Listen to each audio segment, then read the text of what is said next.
Welcome to Life Unrestricted. This is your show if you're sick of living a life controlled by food and exercise rules, and if you're ready to learn how to accept yourself and enjoy the heck out of life. My gig is about body image, femininity, self-worth, and resilience.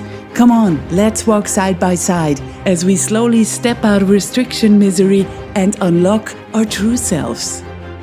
Your host, Merritt Boxler, is a former national radio DJ, freelance journalist, speaker, and writer with a passion to make women feel good in their bodies.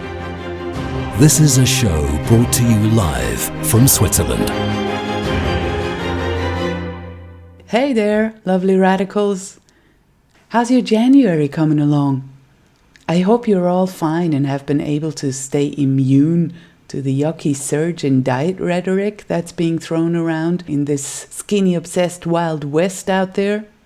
If you feel wobbly or if you're tempted to, quote, finally live healthy, aka jump on some 30-day challenge, make a lifestyle 180, or cut out food groups, or believe in some self-described guru that tells you what you can, cannot, and must not under any circumstances eat, then please stop for a second.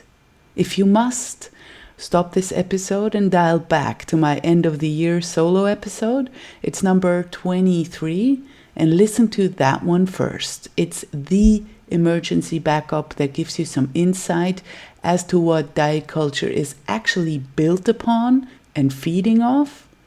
Plus, if you listen to it, you will also get a few dozen permission slips that will come in very handy right now and possibly forever after.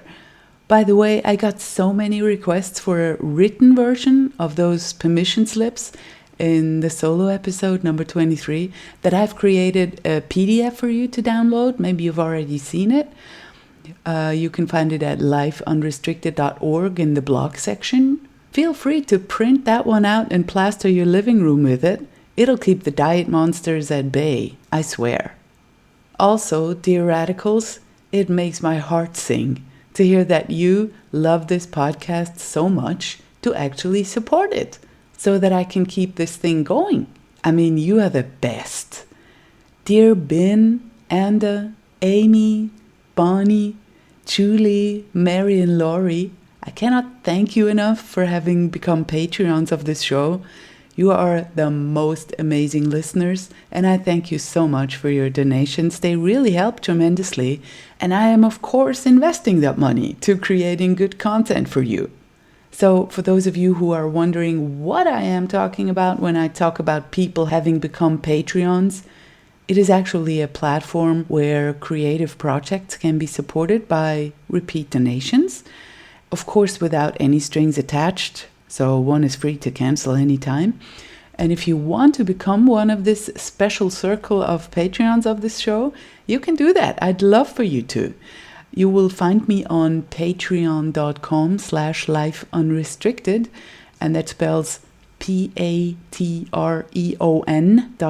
patreon.com/lifeunrestricted. Also, some of you have left incredibly nice reviews on iTunes, and you don't have any idea how helpful this is for the show to be ranked where people can catch it. iTunes seem to rank the podcast with the most good reviews higher, so it always helps. And I'm actually joyful for every nice review because I know it might help someone else find this resource on the way to a more body-positive, self-accepting way of living. Today's episode of the Life Unrestricted podcast also helps. I talked to Harriet Brown from Syracuse, New York. She's an award-winning author, a poet, magazine editor, and a professor at the S.Y. Newhouse School of Public Communications at Syracuse University. And she writes, researches, and teaches about eating disorders and body image. She has written for the New York Times Magazine, Psychology Today, and many others. Her experience with having a daughter who suffered from anorexia inspired her to begin working as an advocate for better eating disorders treatment. She's the author of several books, two of which I would like to mention. The first one is called Brave Girl Eating, in which she writes about how they, as a family, fought against her daughter Kitty's anorexia. And the second book, of course, is the groundbreaking one called The Body of Truth, how science, history, and culture drive our obsession with weight and what we can do about it. You know that I love this book, of course, when you know me a little bit. And it is awesome. I think all of you should read it. It should be basic knowledge, I think, for everybody. And when I called her to have a conversation, I immediately knew that this was going to be a very inspiring one. Hi, Merritt. Thank you for coming on the show. What an honor. I'm thrilled to be here, actually. I think it's a great way to talk to people and to expose them to ideas that they might not think about otherwise. There you go. That's the idea. Totally, yeah. First of all, I really want to thank you for writing your book. And I think we're going to unpack some myths about weight, bodies, fat, and diets. But I'd like you to introduce yourself first so that everybody can get to know you a little better. How did your relationship to your body develop when you grew up? Well, I think probably like a lot of girls in America at the time that I grew up, you know, we were all obsessed with how we looked. And sadly, I think that's probably still true. And I come from a family that tends to be a little zoftig. So, you know, a little heavier than the norm at the time, which was all the girls wanted to look like Twiggy, you know. So that was never going to happen for me. So I grew up feeling like unattractive and like I could never be pretty, and shopping for clothes was always really painful. When I look back at pictures of myself at those ages, like 9, 10, 11, 12, I look totally normal, you know, now, but at the time I didn't feel normal. And my mother was always on a diet, which I think a lot of women in that time and place were.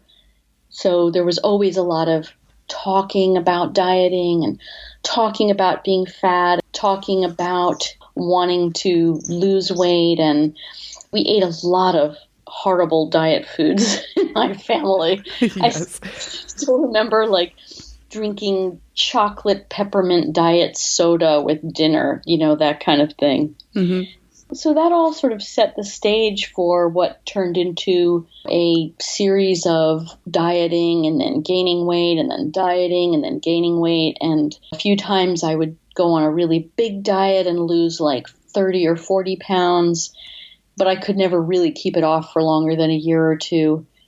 And then eventually I just got to a point where I couldn't do it anymore, you know, mentally or physically. I didn't want to devote that kind of headspace to it. I didn't want to spend my life being so miserable about it. And I knew that I had to do something different.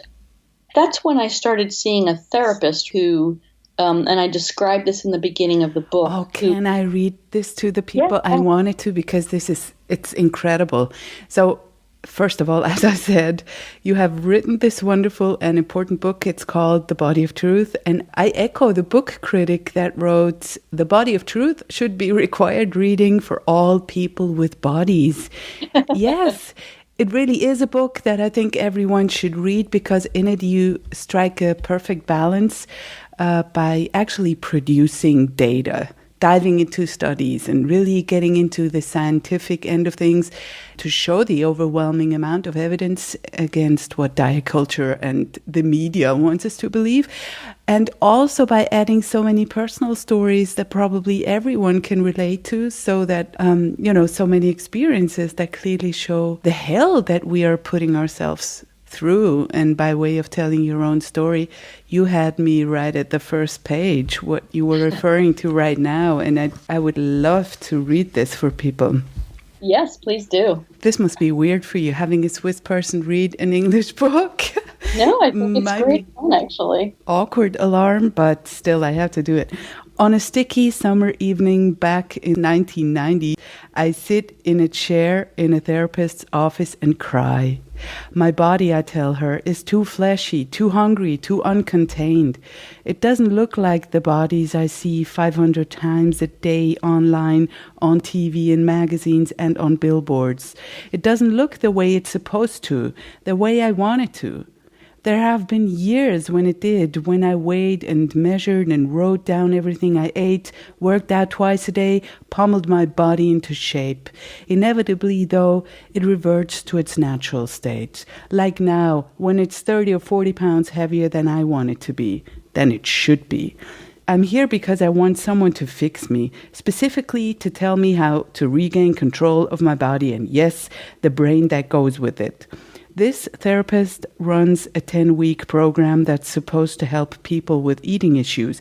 I hope she's going to teach me how to control my appetite again, something I was better at in my 20s. Now, more than a decade later, after 3 pregnancies and a whole lot of living, I just can't seem to do it anymore. So I sit in the chair, leaking tears of self-pity, and wait for the therapist to break out the Kleenex and reassure me that yes, it's okay. She'll help me lose weight. We will take care of this together. She does hand me a box of tissues, but she doesn't murmur soothingly. Instead, she leans back in her chair and looks at me. This woman in her 50s with spiky hair, soft stomach, and stocky legs bridges the space between us with an expression I cannot quite read. Pity? Sorrow? Judgment? Sweat slides down the back of my neck as I wait for her to save me. A long moment goes by, and then she says something unimaginable, something that will change my life, though I don't know it yet. What if you were okay with your body the way it is right now? She asks. I stare at her. What I want to say is, are you fucking nuts? I mean, that's why I'm here. Because I'm not okay with it. Does she want me to have a heart attack or stroke or get diabetes because I'm too fat? Does she know how much time I wasted crying in the front of the mirror? Does she think I want to look like her for the rest of my life? Of course, I've never considered the possibility of being okay with this body, this unacceptable body, and I'm not going to consider it. That would be letting myself go, as my grandmother used to say, shaking her head about any woman who'd gained a few pounds. Even as a child, I knew what she'd meant. They'd stopped caring about themselves, and now they deserved exactly what they got from my grandmother and every other woman in the social circle: censor, gossip, and pity. I will never let myself go. I will never, ever, ever be sloppy, lazy, dull, fat people like my grandmother shake their heads about. This therapist must understand how hard it is to be a woman in this time and place and not to have the right kind of body. After all, she's not exactly thin herself. She must have experienced the nasty comments and patronizing remarks directed at any woman who's considered too big. She must have felt the same shame at having a body that won't behave, can't be reined in, and doesn't look the way it should. How can she possibly ask me such a question? I consider leaving now, mid-session, and never coming back. So, Harriet, what kept you coming back? First of all, it was great fun to hear you read it in that amazing Swiss accent. So thank you. I think it was just sheer desperation. You know, like I didn't know what else to do. I felt like I had tried everything else. I had, been to Weight Watchers over and over, and I just couldn't stick it anymore. I was tired of going through that cycle. And I like to think that, somewhere way in the mess there, a little tiny part of me was thinking, that's interesting, even though I couldn't feel it at the time. Even though at the time I felt rage at her for even suggesting this. But, I think that rage probably grew in part out of some part of me that recognized immediately that what she was saying had some truth in it. It just took me quite a while and a long process to come around to feeling that was true and being able to accept it. Mm-hmm. So yeah, it's desperation and fear, and I still thought maybe somehow she was going to fix me. Mm-hmm. Sometimes we even think that maybe if I accept my body temporarily or something, that somewhere down the line I will be able to lose the weight that I want to lose. So maybe this is just the way around it. And it's hard to really give up the hope, is it? It is. And what you say is exactly right because, I mean, even now, I can't tell you how many articles I read or first-person accounts of people who kind of pay lip service to that idea. You know, I had to accept myself for who I was, and then the weight just slid off, you know? So it is like a weird roundabout way of Terrible. permanent weight loss. Yeah, and that's really annoying. I just heard a woman talk about this on Facebook today, and I was so annoyed because she said you got to love yourself, and then when you take care of yourself in a good way, then you will naturally lose the weight. And that's just so devastating for someone to hear. And when they're not losing the weight, then they must think they must do something wrong. So it's just disingenuous. It's just not right to ever say something like that. But it's probably just easier to sell stuff if you do. Way easier. And, what that therapist ultimately said to me as we continued our conversation over really the next 10 years we worked together, what she ultimately said was, your body will find the place that it is meant to be at right now. Some people maybe will lose weight. Some people will gain weight. Some people will, their body size might not change because that's not really the most important piece of it. So, but that goes so counter to all the messages that we get, and I agree that message about, love yourself and the weight will just naturally slide off. That just pisses me off so much. It's just another form of diet culture, only that one is designed to make you feel bad about yourself in yet another way. Like, not only am I fat, but I must not really love myself or I would be thin. Exactly. It's shame-driven again. Exactly. It's totally horrible. I think before we dive into everything, it's important to let everybody know how exaggerated the connection between health and weight is out there. I mean, I had this podcast episode with Linda Bacon, and she did a great job explaining it, but I think it never gets old. And I don't think how many people are listening to all the episodes. So I really want to make sure that everybody knows about this data that you dug up. Yeah, well, I'm sure Linda Bacon did a fantastic job, and I would encourage listeners to hunt that one up if you haven't already heard it, because she's much more in command of the science than I am. But, the short version of the story is a lot of the research that supposedly shows a cause and effect, or even just a strong association between fat and disease or mortality, is just not very good. And it doesn't show what we think it shows. Oh boy, I don't even know where to start with this. A lot of the research is not as cut and dried as we think. It's sometimes based on premises that simply aren't true. There's a lot of skewing of the data in terms of how you manipulate the variables. For example, one of the big arguments in the research literature is whether having a BMI that's considered overweight or obese makes you more likely to die early, right? So we say that raises your risk of mortality.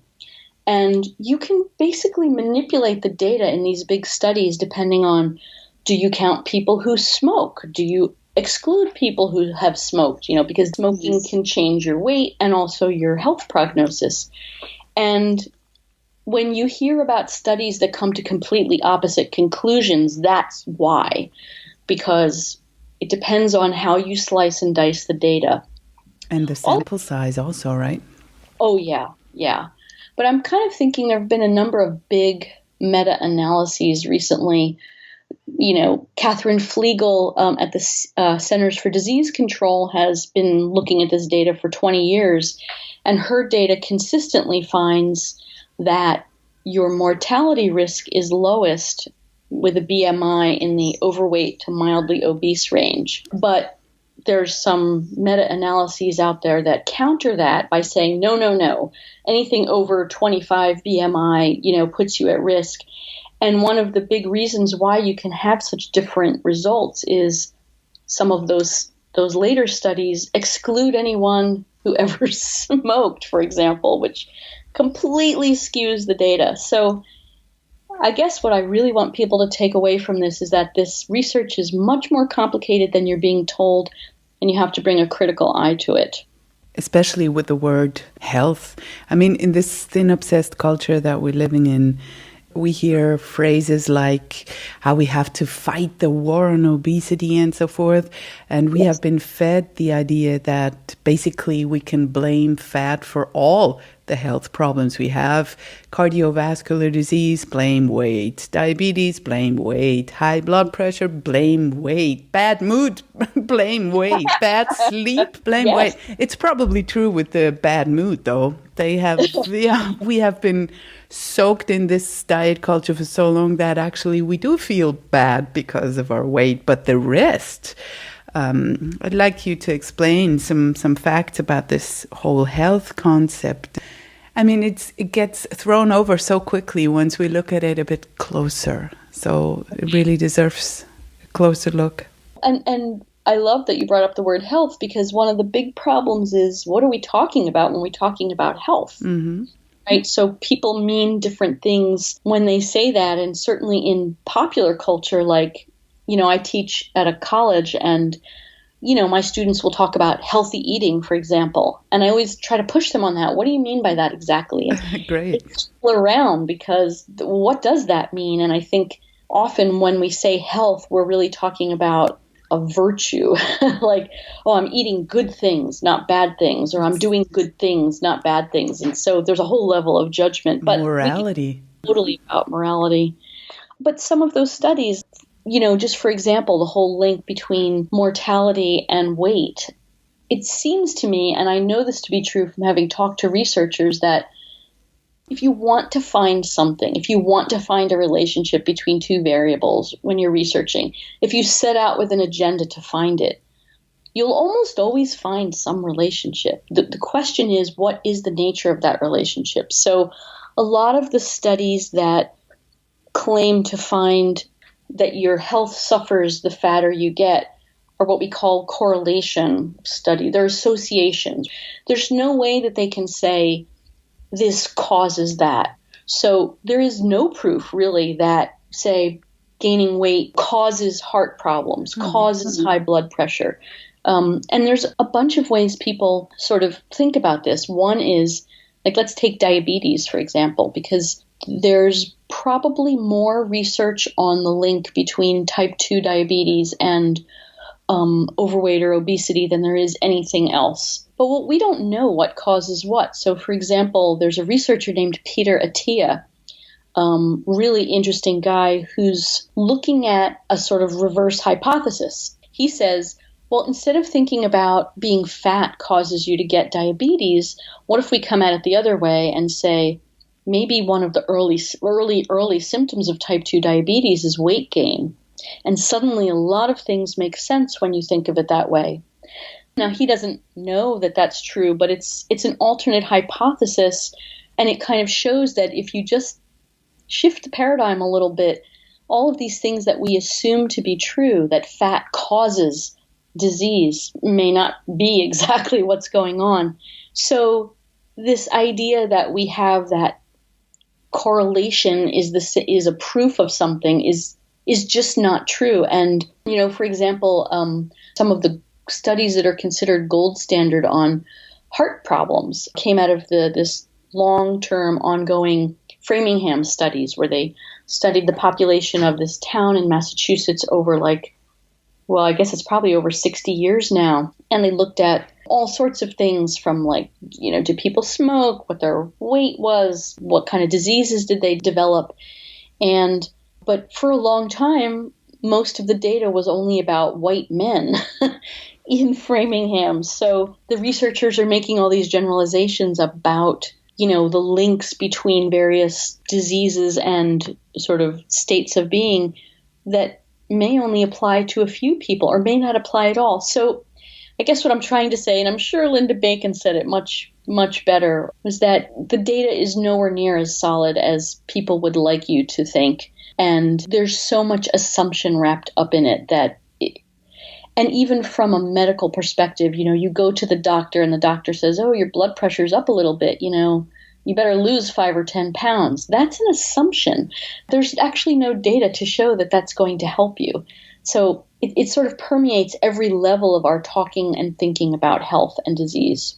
First of all, you're doing great. And second of all, you have a great example with the the yellow teeth and lung cancer. And I think that clearly illustrates it. Would you share it?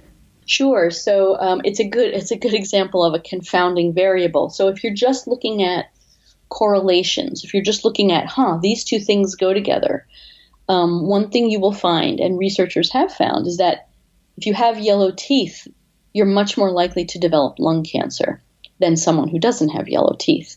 And if you just stop there and don't look below that, then you will come to the conclusion that having yellow teeth is a cause of developing lung cancer, and that therefore we should all be whitening our teeth.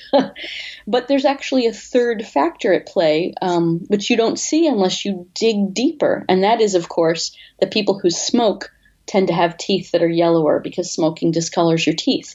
And we know that smoking is a big risk factor for developing lung cancer. So, if you just stop at that superficial level, then you're going to be left with basically meaningless conclusions. You really have to be willing to go deeper than that. Mm-hmm.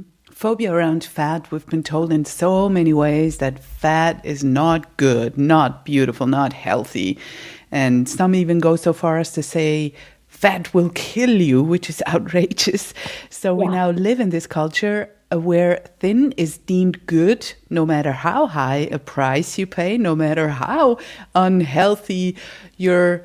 The means justify the end. Let's put it that way, right? And fat is deemed bad. And that culture really doesn't serve anyone, neither the thin people nor the fat people. And let's talk about the medical field and how badly people get treated who have bigger bodies. The first advice you get anywhere is, why don't you lose weight? When I was 20, my OBGYN, when I went to her, she said, why don't you lose weight? I'll give you diet pills. And I took appetite suppressants, and I was amazed. I was the happiest person in the world. I was like, I can eat a salad. And finally, I'm satiated for the first time in my life, and I was loving it. I didn't even realize what kind of drugs I was taking, how quickly I was hooked on them. And what was really happening inside of my body, how much I was really on speed and nothing else. I was 20. I just thought, this is just, lessening my appetite. This is cool. It's not cool at all. So everything is related to, why don't you just lose weight first? Reagan Chastain once said it like she went to a doctor with strep throat and they told her to lose weight. And she said, what would you suggest to a thin person? And they said, antibiotics. She said, why don't we start with that? And this is absurd. Some people don't get surgery unless they lose weight, but they need the surgery. What is going wrong here? Right. Well, we know that medical professionals as a group, as a generalization, are hugely prejudiced against fat in every way. It's what they're taught in medical school. I've heard many doctors say things like, my body is my temple. I have to take good care of it, and so they totally buy into this notion that people who are fat or fatter than what they think they should be, that it's a complete question of personal responsibility, and that, they basically deserve all the contempt they can get. So, I'm sure you've heard the horror stories, surgeons, when a patient is lying on the table unconscious, a person with a bigger body, and they'll make all sorts of horrible jokes about what might we find in their folds of skin, that kind of thing. It hurts me even to hear it. It's horrible. And I think doctors don't have any idea how deeply invested in this paradigm they are, and how that skews their relationships with their patients. And also, as you say, like the treatment that they offer. Why is it that losing weight is the first thing that's going to be suggested for an ear infection or a strep throat, as Reagan Chastain found? Or, it's like getting teeth whitener when you have lung cancer. Exactly. Right? Exactly. So, there are certainly medical professionals who push beyond that sort of knee-jerk relationship between thinness and good health. But it's tough, and I saw it when my older daughter, who had anorexia nervosa, just comments even from medical professionals treating her, people responded so differently to her on every level when she was very, very thin. And it was just appalling to me. People would stop her on the street and say, "You're so beautiful. You could be a model." And I would want to shake them and say, "She's dying." How are you doing it? Right. How are you doing it? Tell me your secrets. There was a doctor a pediatrician in our town, not ours. Luckily, ours was pretty terrific about the whole thing. But there was another pediatrician in town who was very good at identifying kids, mostly girls, who might be in the beginning of an eating disorder. But then her stance was, well, let's just wait and see what happens. She didn't want to take any action. And I have to believe that it was at least in part because she couldn't get past that notion that, well, they look good, they're at a great weight, they're not overweight or obese. When I've talked sometimes to groups of medical professionals about anorexia, I remember very clearly one talk I gave to a big grand rounds group of pediatricians, and I was talking about why it's so important to notice the early signs. And, there was this guy in the front row. He sat there with his arms crossed, looking very grumpy. And when it was question time, he raised his hand and sort of said in this challenging voice, "Well, I have patients that are 14 years old and have type 2 diabetes. And I just think it's much more important to take care of them. And if a few kids develop, anorexia because we're pushing weight stuff so much, then that's just the price we have to pay." What? He said that? Yeah, he did. And that's just, yeah, basically. That's awful on so many levels. But all of us are affected by this diet culture and by this unrelenting pressure to be thin at any cost, as you say. And I'm sure, the lengths that people go to be thin in this culture. They hurt themselves irrevocably. They die. They starve themselves. They put themselves into electrolyte imbalance. They're miserable for their whole lives. It's just, think what we could accomplish if we weren't wasting our time on this stuff. I was going to raise that, that topic. And it's probably, there's many things on my mind right now, but first of all, I want to just again clap you on the shoulder for this brilliant opener, the way you put it at the beginning of your book. You say, we're in the midst of an epidemic, one that's destroying both the quality and the longevity. How do you pronounce this word? Longevity, you got longevity? It. Okay. And the longevity of our lives, it affects not just us, but our children and likely their children too. And while this epidemic has been around a while, it's growing at an alarming rate, not just here, but around the world. And I'm not talking about obesity. Bam. So what are you talking about? I'm talking about the idea that fat is bad, as you have articulated so well, about this push for us to be thin at any cost. That is the problem, and this pervasive idea that fat is bad, fat will kill you, fat is ugly, and fat even is damaging our planet, right? I've seen environmentalists go off on big riffs about how fat people are, use more oxygen and use more natural resources than thinner people. So if we could all be thin, the planet, would be in better shape environmentally. That just makes me crazy to hear things like that. Mm-hmm. So that this idea that thin at any cost and fat is like the devil, that's what's hurting us. That's what's hurting our daughters. Our sons too, and us. And I was being serious when I said, think of what we could accomplish.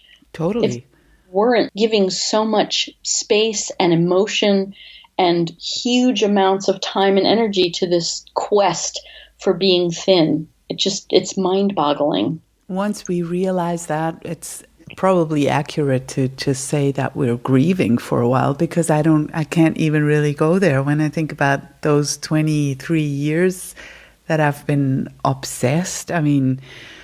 I gotta say, most of us have heard about the fact that diets don't work. Over the years, there have been countless studies proving that.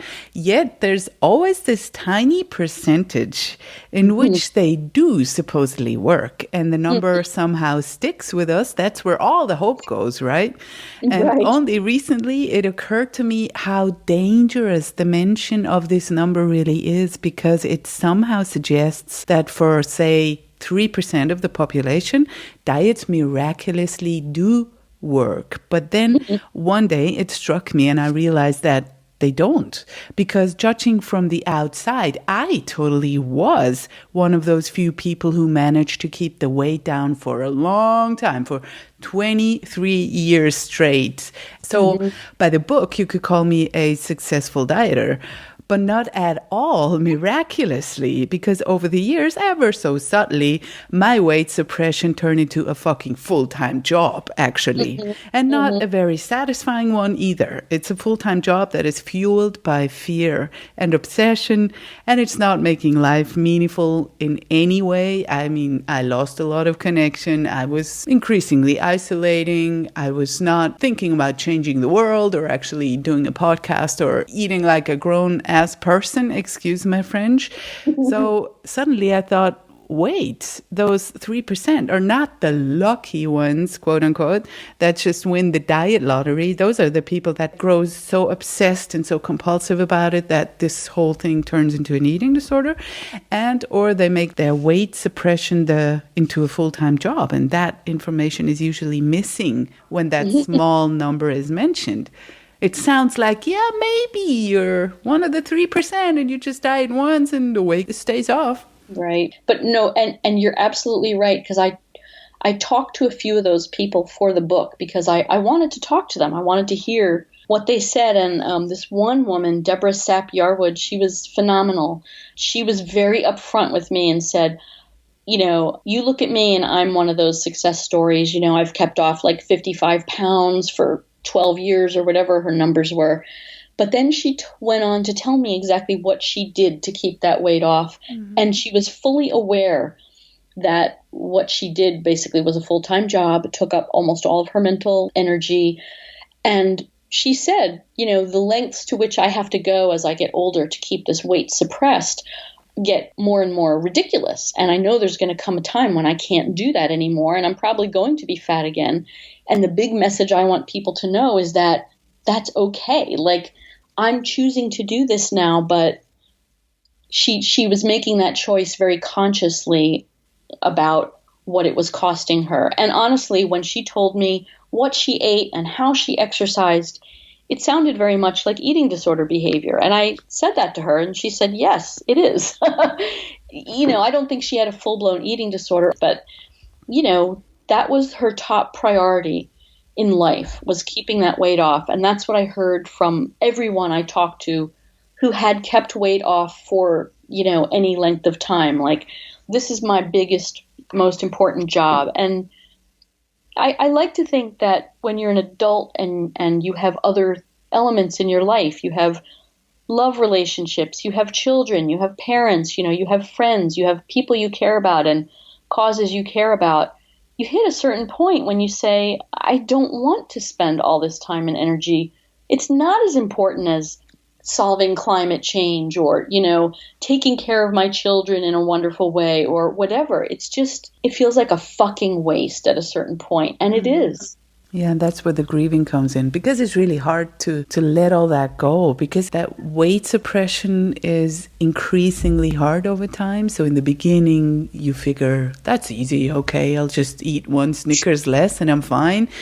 That's a bit exaggerated, but you know what I mean? But after a while, you just subtly sacrifice more and more and more. And after a while, you don't go to dinners anymore because you don't know what's being served, or if you cannot take your stupid Tupperware with your kale salad, or no dessert for me, thanks. And no, I'm not going on this cruise because they have a buffet. And if they have a buffet there, we'll binge 2 weeks. And if they don't have a gym, I cannot go in this hotel because I have to work out because I will gain the weight. I mean, all of a sudden, I realized the amount of sacrifices I was willing to make over the years, and that I hardly recognized myself or my life anymore.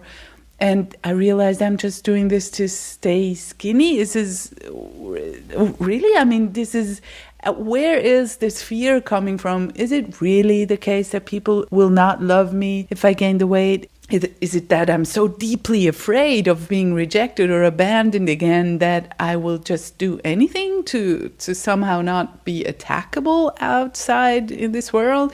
What is going on, actually? Because this is unnatural for any living creature to do. We are hardwired for connection. We want to go out with people, we want to have fun, we want to do stuff, we want to be creative, we want to create stuff, we want to learn about stuff. We don't want to know the entire nutritional content of every piece of food that there is, and not worrying in advance, or what did I eat yesterday and how much time do I spend in the gym today to burn all this off, and oh my God, I shouldn't have eaten this. This takes up more and more space in your mind without us realizing it, until the day you realize that you're hardly breathing anymore. It's turned into a prison cell, and you realize that you're the guard and the prisoner at the same time. And why don't you just walk out of the cell? Oh, you've said that so amazingly. I have tears in my eyes, because I think that is exactly right. And I think people are lucky when they come to that realization, even though it is painful. And even though, as you say, you have to go through a period of grieving over the time that you've spent and the sort of self-loathing that you've endured, because ultimately we're afraid that other people won't love us. We're afraid that we're not lovable in some very basic way when we don't fit the cultural norms around what women are supposed to look like, or men too. And that's the worst of all, because that takes away something that every person is born with, that sense of, I'm worthy of being loved and I'm able to love other people. And that goes right to the heart of that. And it's tragic, beyond tragic. And you've articulated it so beautifully. Thank you. I mean, is it diet culture that has just made us believe that we really have to pursue this thinness dream in order to achieve all that? Because everybody says, if only I look a certain way, I would be happier, I would be better, I would be healthier, I would be safer. Probably that's what they're saying. I would be safer, emotionally safe to a certain extent. But not even that is true. Because it's only diet culture that has come up with this lie, because it sells excellently. We can crunch some numbers later on because they're surely eye-opening. But I don't know how we get caught in it so that we don't even... I mean, it was never my intention, like, yes, I'm going to spend my life obsessing about food and weight. And I'm going to make sure that my jean size is not going to change ever again. And that will make me a good person. And if there's a God up there, he will be so proud of me. It was not ever like that, because I'm a rationally thinking, intelligent woman.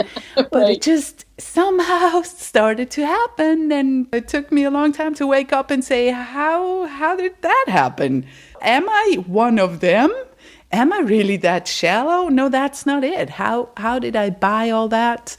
And then I had to have some compassion for myself as well, because I thought, it really is everywhere. It is everywhere. It's at every table, every conversation between women I listen into, it comes up.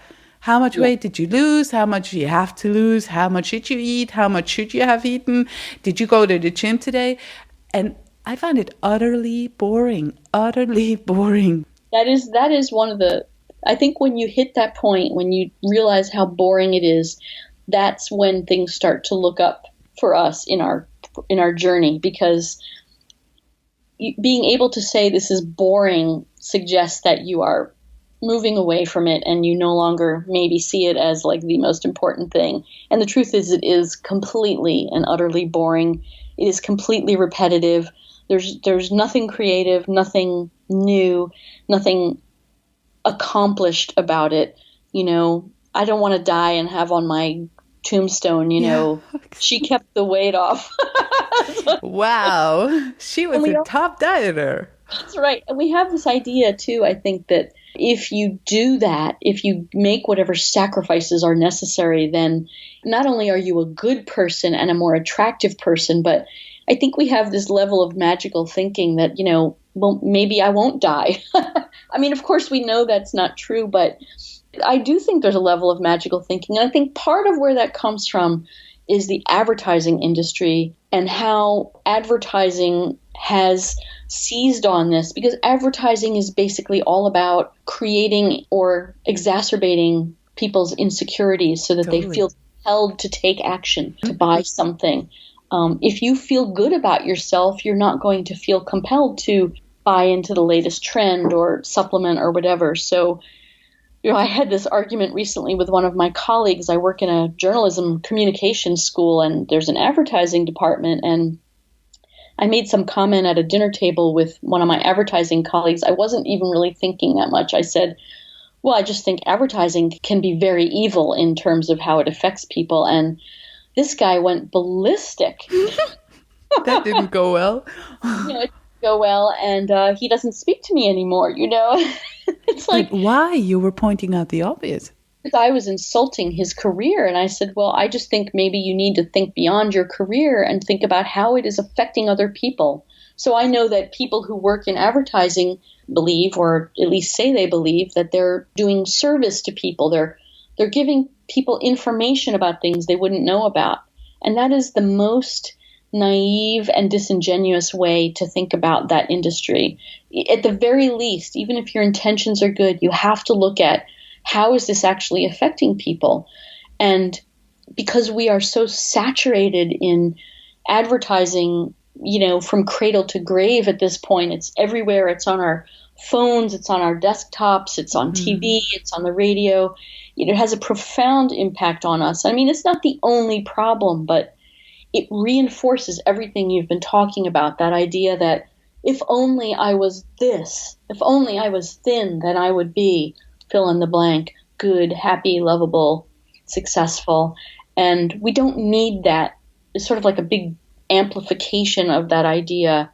We don't need that. That's not serving us at all. And in the book, I tell the story of an ad exec in the UK who, he has a daughter, and when his daughter was 3 or so, she made a comment one day and said, Dad, like something like, I don't want to be fat, or I'm afraid, or do I look fat, or something like that. Mm-hmm. He suddenly had this come to Jesus moment where he thought, oh my gosh, the work that I do is affecting girls like my daughter, and we have to do better. And he started this whole nonprofit, to try to make things better in some way in the advertising industry. And I think that's great. But it made me so mad because I thought, why couldn't you see that in other people? Why did it take your own daughter? I mean, better to see it than not see it. But when it hits home, we tend to process it more. So for people who are in advertising, think about your daughters, your wives, the women in your life and the men that you love. They're affected by these things. And, I think you have a responsibility, but my colleague clearly didn't agree. Yeah, I think we have a responsibility too, totally. And especially now that this exaggerated connection between health and weight has come into play, and everybody has this deep, deep doubt that maybe they should cut out this or that, because surely they've read 5 articles about whatever X is bad for you, or you have to cut out Y in order to achieve health, or you have to lose X amount of weight in order to be healthy. So everybody, they just wave the health card at everything. And that's how you keep people in check. That's what Naomi Wolf said when she said we're totally tractable because we're just trotting along like sheep, listening to everything and being totally obedient. Oh, he said I must not eat sugar, so I'm not eating sugar because I'm a good person. You know what I mean? Especially now that this health conversation has exploded in relation to weight. That's a really dangerous thing because you can get almost everybody infected. Right. And I think as Naomi Wolf pointed out, there's a huge connection. It's not coincidental that this affects women so much more than men. And it is interesting if you look, I've looked at when in sort of American history have the body norms been the most restrictive, the thinnest, the smallest, the pressure to be so tiny, when has that been the strongest? And it's always been at moments when women were about to attain or had just attained some kind of equality. Social power. Yes, yes. yes. The whole pushed for flappers, the whole androgynous, very slim, hipped, no breasts body type that was popular in the 19 teens and 20s was all around the time that women were agitating for the vote here and then got it.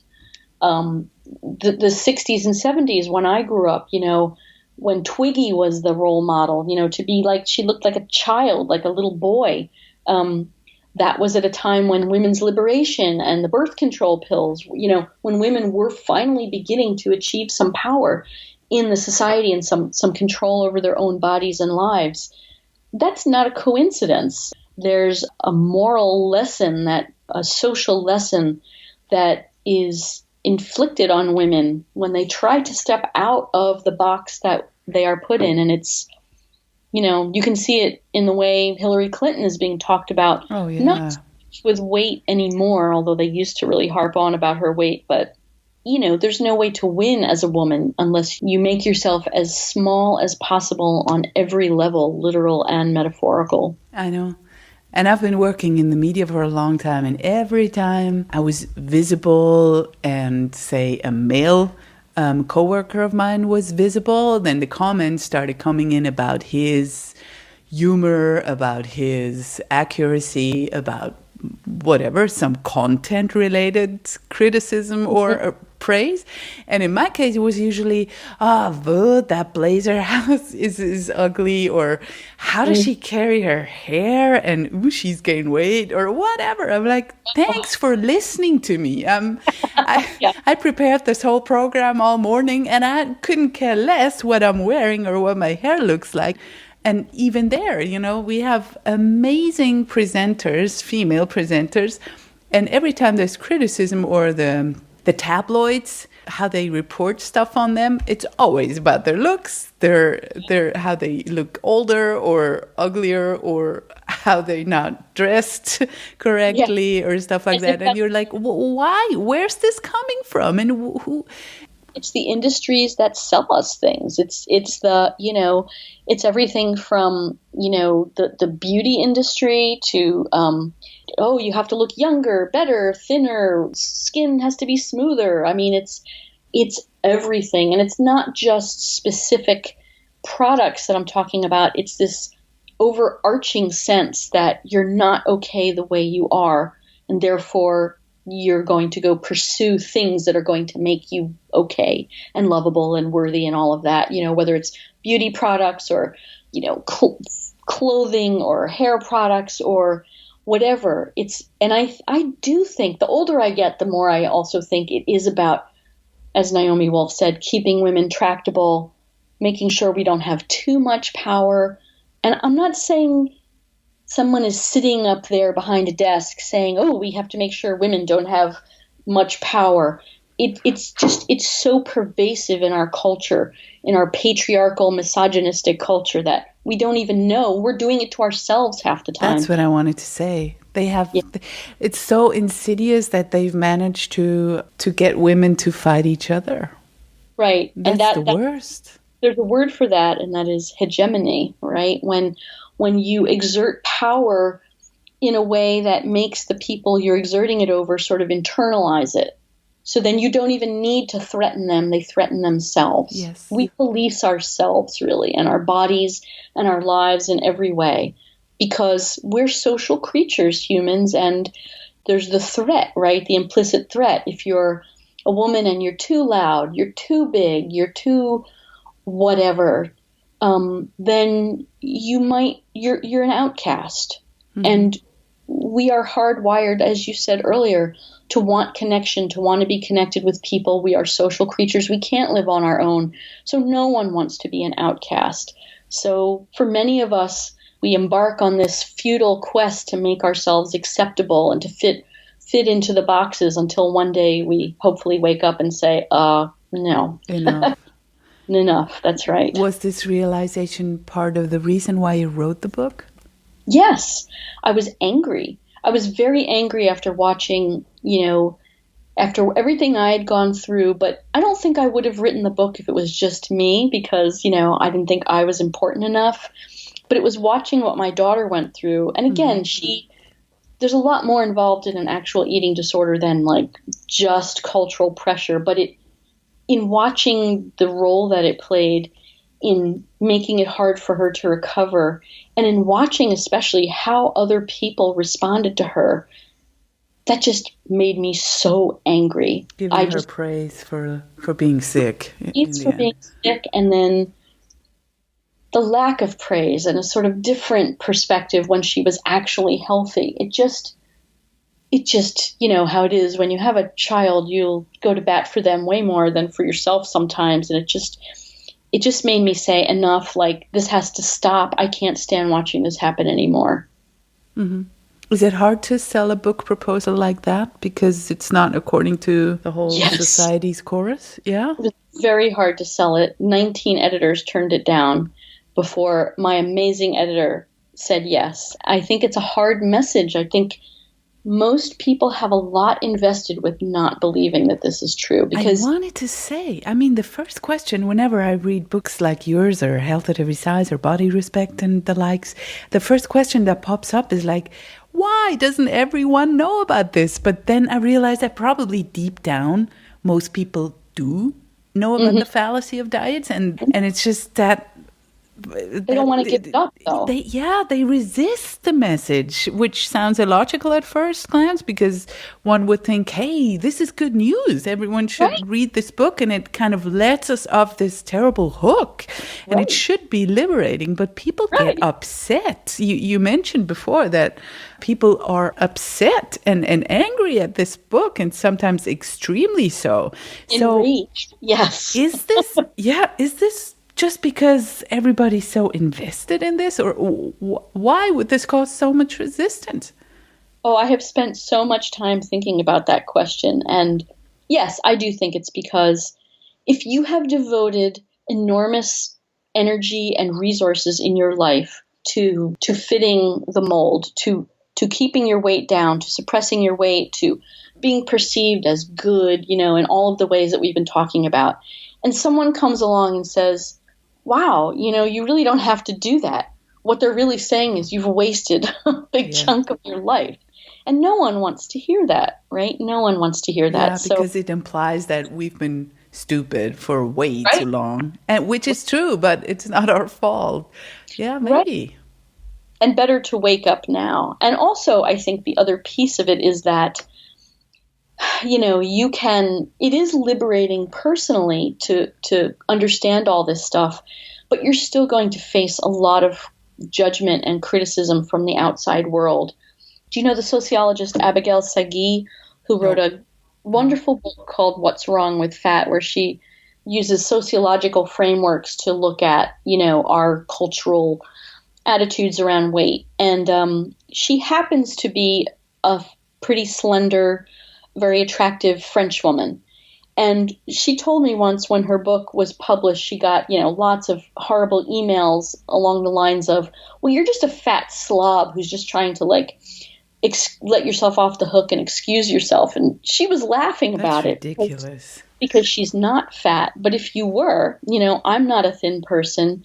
So when people say that to me, it's different than when they say it to her. And no matter how much I know, and no matter how much I've let go of, there's still a level on which it hurts, you know, and that can be very bruising. That's very difficult. And I think some people just don't want to experience that. And I really can't blame them. But it does mean that it makes it very hard for us to change as a culture. And that's frustrating.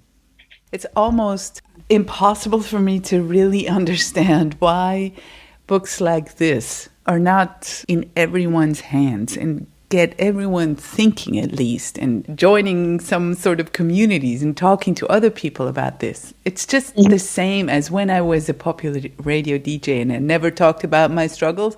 Everybody was a fan. And then I broke down and I started talking about this stuff and I started a blog and sort of went vocal about this. Then the people I knew from the media, they just vanished into thin air, like, oh, I don't know her. As if I had started to spew some terrible stuff out of my mouth. But in fact, I just went vocal about something that I I mean, I don't know any other woman out there that doesn't suffer from some extent of all this. Right. So it was sort of weird. Why isn't this liberating? I mean, I find it liberating when other people talk about struggles and I can relate to them. But it seems like just the way I wanted to be perceived all the time as someone who was thin effortlessly.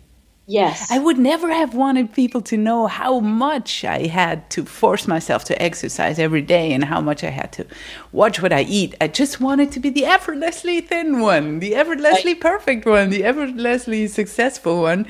And once you come out and say, hey guys, this is all a fucking pretense show out there. Yes. And none of us is effortlessly successful in all areas of life, and no one can suppress their weight effortlessly. Let's just face it. Why isn't this a liberating and sort of like experience for everybody? That is such a question. I don't have an answer. I hope that at some point it will be. So I hope in a way that we're just sort of a little ahead of the curve here. Mm-hmm. That maybe 20 years from now or 30 years from now or whatever, people will be able to take this in a different way. But it's definitely a hard sell right now, for sure. I mean, nothing would have happened in the world if not at some stage someone would have said, this is not right. Right. And I mean, Galileo was killed for saying the earth is not flat. And now everybody seems to know that the earth is in fact not flat. So I think we're probably onto something, and I just hope we don't get burned like the witches some 100 years ago. But I think it's important to realize that this current paradigm we're living in is actually toxic for our souls, at least that much. I mean, the facts about the existence of the BMI and the fallacy of the BMI and the sheer financial weight of the diet industry and the fitness industry and the beauty industry, those numbers are staggering. And I mean, Weight Watchers wouldn't be a thing unless they had return customers. Exactly. So once we realize that, at least some pathways in our brain need to fire up and just start to think. Yes, my observation is that it's a long process for people to go through. That information is a first step, but there's a lot of other things that have to happen in your life before you're more open to these ideas. And I suspect it's because they can't go there, and so I think the people who can go there are people who have, maybe you've already been going through your own long process, and then you read something like this and it crystallizes what you've already been thinking. But it's sort of like politics. I don't think you change anyone's deeply held beliefs simply with an intellectual argument, which is too bad, really. Mm-hmm. But how can we, those who are willing, how can we reprogram ourselves when all of us have been raised in this culture that taught us that the only valuable thing is being thin?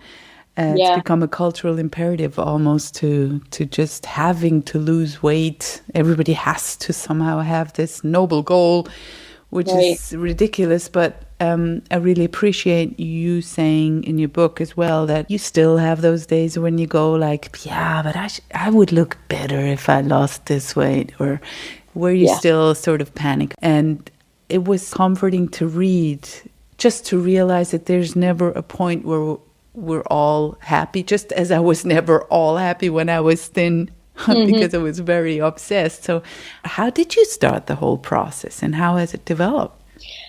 Well, I had this wonderful therapist who really helped me in the process. And I think it's sort of like overcoming a phobia in a way. You start with the intellectual knowledge. So you arm yourself with facts. In my case, you dive into them and you really spend years researching them. And that's useful. And you talk to a lot of other people, and you just, it's like a personal process that goes on for the rest of your life. Just like, anything is. It's like, I get great comfort from finding a community of people that I can really talk to about these things in a different kind of way. You know, people like you and Reagan and, you know, hundreds of people I've sort of met in that way. And it's about a choice that you make for yourself every day. And yeah, some days it's like, I'm having a bad day with this, you know, that's okay. It's also about being compassionate toward yourself, you know, and I have friends and relatives who are very enthusiastic about all of the ideas that the book talks about and yet still feel compelled to go on diets. And I accept that, you know, that's where they're at. That's the decision they're making in their life. That's what they need to do. And I try to be compassionate toward them as well as to myself. And I think ultimately that's the point of all of this, is loving people for where they're at right now, including yourself. And what makes you not fall back into the old diet mentality inside your head? Because in that moment when I realized I couldn't do it anymore, it was like I can't go back. I really just don't care about it enough, is the truth. And even though I might still have a day where I feel upset about it, ultimately, I'm just not willing to arrange my life around it anymore. And so I don't know if that's a blessing or a curse, but that's just how it is. And, you know, so I try to go forward from there. But I would suppose your life has gotten better since you stopped dieting. Oh, it has, for sure. It has. In what way? Well, I can I can think about some other things, although because of the work I do, I've wound up thinking about this stuff quite a lot, but not so much personally, more, you know, looking outward. And it's a great relief to be able to look outward from yourself. I mean, I think one of the terrible things about diet culture is it sort of encourages us to all be completely locked in our own little headspace all the time about this stuff. So when you can let go of that, you can actually look out into the world and see what's going on, what else is happening, what can you do that actually contributes to, you know, making the world a better place. And it's a relief to just not worry about this 3 times a day when you're sitting down to eat or when you're not eating or whatever. It's just a relief on every level, for me anyway. Did your husband appreciate your conviction to stop dieting and becoming more at ease and more loving towards yourself? Oh, yes. I mean, he had always been telling me from the day we met practically, like, you know, I love you just for who you are. And he has. And that's been very, very helpful, because I know that, you know, there are people whose relationships break up when they do things like that, whose significant others are critical of their bodies. And I say, like, well, that person doesn't really love you, but that's very hard, you know, that's very, very hard to go against that. So I feel very lucky that I have had his support. And he's a person who's never dieted. I mean, when I met him, I don't even think he knew what a calorie was, you know. So it's been great living with him all these years, because it's just helped me have a more normal attitude toward food. Yeah. And I think it's helped our daughters too. So. Oh, I bet. How is Kitty today? Your daughter, the one that had anorexia. Is she fine? Yeah, she's fine. She's fully recovered. She's in nursing school. She's really doing very well in every way. I couldn't be happier, and I never really thought we were going to get there. So it's a great joy for all of us, really. That's so good to hear. I bet she loves your book, doesn't she? Yeah, she does, actually. I know she gives it to people.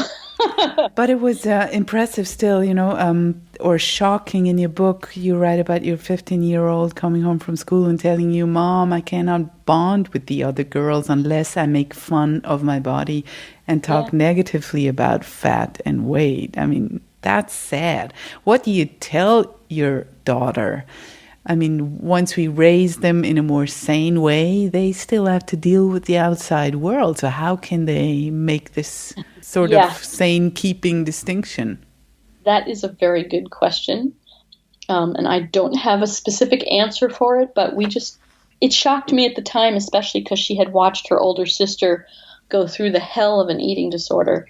And I think that she was very aware, and I think that's why she was able to articulate to me, like, well, I have to do this if I want to have any friends.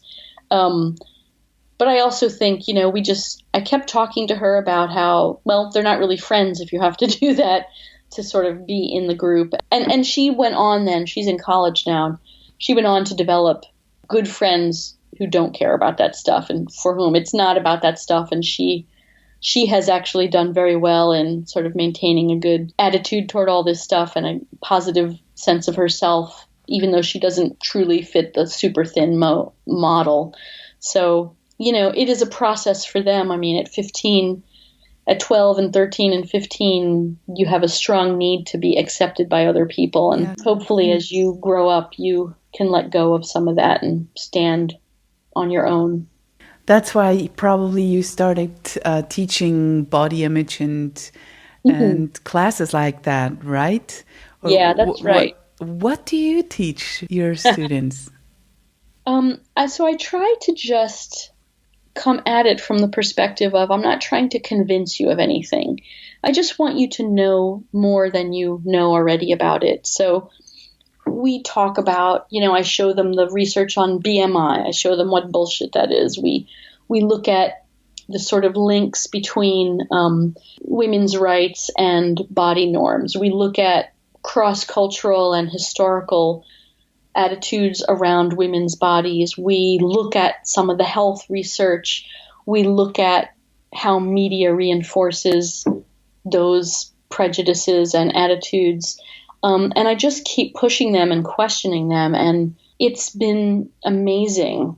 It's great. It's my favorite thing to teach because you really are able to have these critical conversations, even with students who will say, I still feel it's very important to me to be thin, but, they're grappling with this stuff. And I hope that what I'm doing is starting them on their own processes, which they will then carry forward. And what I hear from them often is, everyone should study this stuff. Everyone should know this. This has changed my life. Ask my friends. I can't stop talking about this stuff now.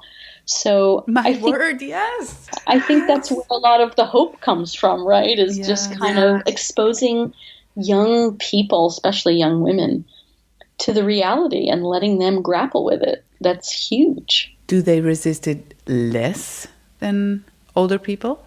Yeah, I think so. They've had less time invested in it. And they definitely, when we start a semester like that, they're very resistant, most of them. So, and that's why I don't try to change anyone's mind. I just say, you can believe what you want to believe. We're just going to explore some other things that you might not know about. And I do think it's transformative. I mean, they haven't spent 30 years, disciplining their bodies and minds into thinness or whatever.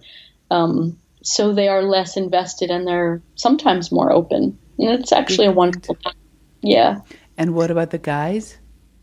Do they shrug it off in the beginning, or are they open to talk about it?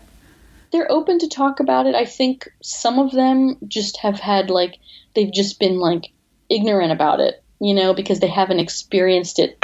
There's definitely guys who have experienced it and who have been affected by it. But a fair number of them are like, wow, I never thought about any of this before, which is kind of mind-boggling. But, yeah, most of them are open to it. Occasionally, I'll get a student, male or female, who's just not down with it. And I'm like, okay, what can I say? At least you'll have this somewhere in your experience for someday. Maybe it will come in handy, or maybe not. I think the seed is planted, and it's also helpful to have those boys and girl classes and have them teach them when they're all in the same room, because it raises awareness and it might raise compassion also for, I didn't know that girls were suffering that much with this, or, I didn't stop to think that my mom was actually doing this, or just sort of, it brings people closer instead of just the boys secretly trying to get more buff and the girls secretly trying to get more thin and them separating even more. It's sort of uniting. I think it's very valuable that you do that. And how can people connect to you if they want to reach you or ask you a question? They're welcome to email me at harriet@harrietbrown.com. And I have a website, which is just harrietbrown.com. And I'm also on Twitter. You can find me there. So I love hearing from people. Before I let you go, I want to ask you my final question, which you probably know already is... No. I'll ask a pre-final question first. If there is one thing you could let every woman on the planet know, what would it be? It would be that it is okay to be exactly as you are right now. That you do not have to be thin or be conventionally beautiful or attractive or whatever to be a worthy, worthwhile, lovable, loving human being. It's just not true. Just know that, even if you can't believe it yet. Just put that in there somewhere and know that is the truth as I have come to see it, and a lot of people have come to see it. We need billboards of this everywhere. Oh, so nice. So the last question is here now. What would you like to be remembered for, Harriet? Oh, very good question. I would like to be remembered as a person who worked hard and contributed toward making the world a better place, I think, and whose work made people feel less alone. That's very important to me. It's very beautiful, and I already feel like that towards you, because your book is really touching and it's really gripping and it's beautifully written, and I think you do make a difference in this world, and we need more women like that. So thank you so much for this awesome conversation. Oh, thank you, Merritt. It's been a wonderful conversation, and you are a wonderful interviewer, so thank you. This was today's dose of badassery from Life Unrestricted. Find the show notes with links to everything we mentioned in this episode over at lifeunrestricted.org.